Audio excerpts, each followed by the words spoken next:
And this is why people don't want me to visit. I explode out all over the place. This has been a really, really nice cabin, and I really wish I had more than a single night, but I lost way too much time. Okay, and sadly it is time to get moving again.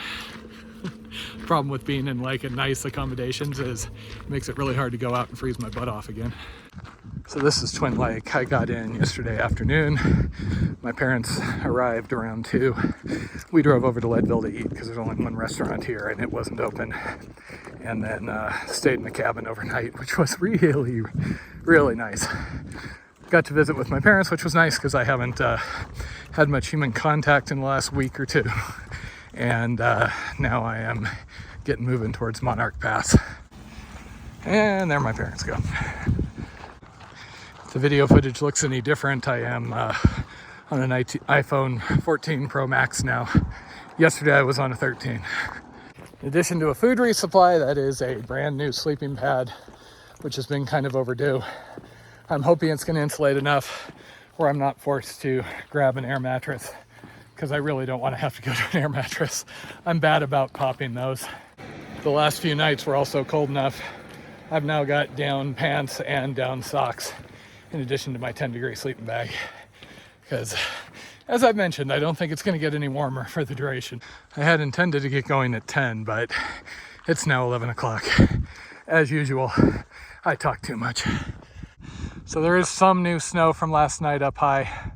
Hope Pass is 12.5, I think, so I'm expecting to get back in the snow, but it seems to be, the trend is melting off, and the forecast for the next week or so looks clear. So this is basically the weather window I was hoping for, what people said I could probably count on.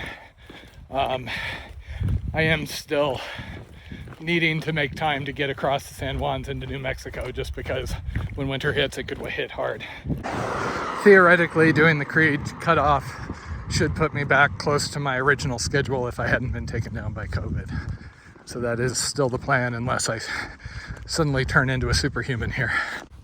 My parents went way above and beyond, so not only did they take me out to eat, they had nacho stuff, they had wine and cheese, they had these bagel sandwiches with fresh tomatoes and avocados. So I think I've had more calories in the last day than I've had in the previous week.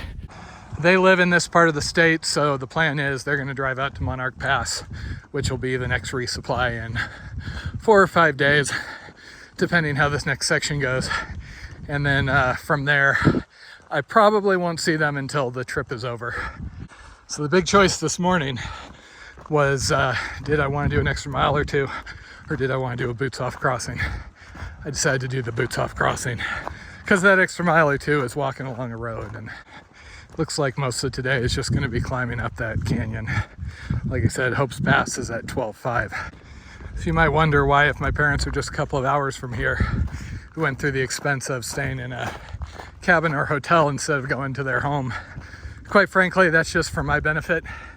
I find that the head game out here is, it's rarely easy staying out, especially for long periods of time. Now I've been out for 100 days, obviously. The last couple of weeks haven't been super easy. And it's just kind of hard to deal with having all those comforts if I went to their house. Even when I was on the PCT and I got Giardia within the first week or so, I stayed on trail. Because like I said, going back to where I have access to all my off-trail things, that would just mess with me too much. That's a personal thing. Other people get off the trail all the time. It's actually been surprising how few boots off crossings there have been in this section. Haven't had a lot of them since I think the Bob. But yeah, I don't think I'm gonna be able to rock hop across this. And I really don't feel like dealing with wet shoes with how cold it is.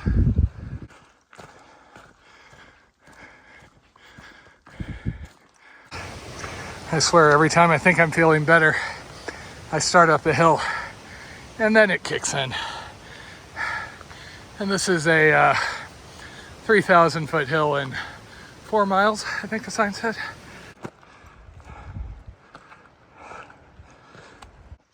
There have been all sorts of cabin ruins around here.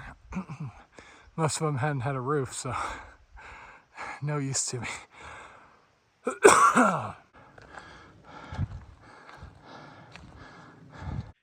might notice the return of an old friend for the first time in a long while.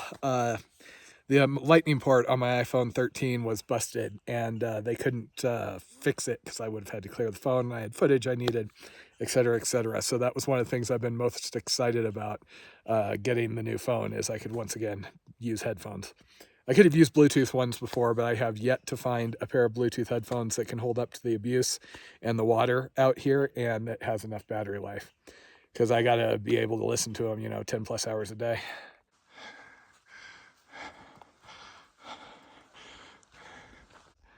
Yeah, just give me another couple of weeks of weather like this, please.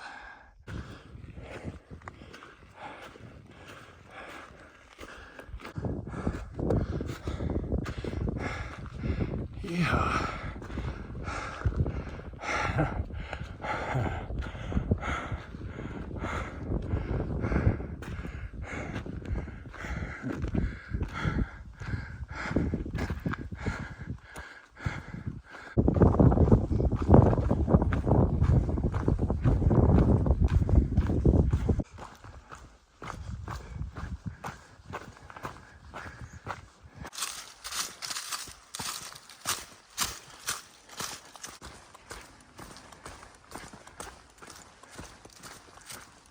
Gotta love the colors. It is just super frustrating. Still feeling weak. Only done about 10 miles today. It was a lot to gain, but still.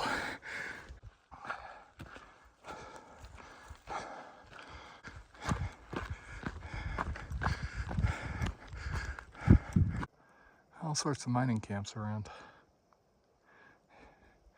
Unfortunately, it looks like I might get wet here. Always something. It's coming down as half rain, half grapple. And just before dark, still rain, drizzling off and on, but nothing too major. Home sweet home for the night, and then another big pass in the morning. And that is how you deal with cold weather at night. Down pants, and these are the Z-Packs down socks that my parents just got me. And a new sleeping pad, so hopefully I'm not going to have the issues I had night before last.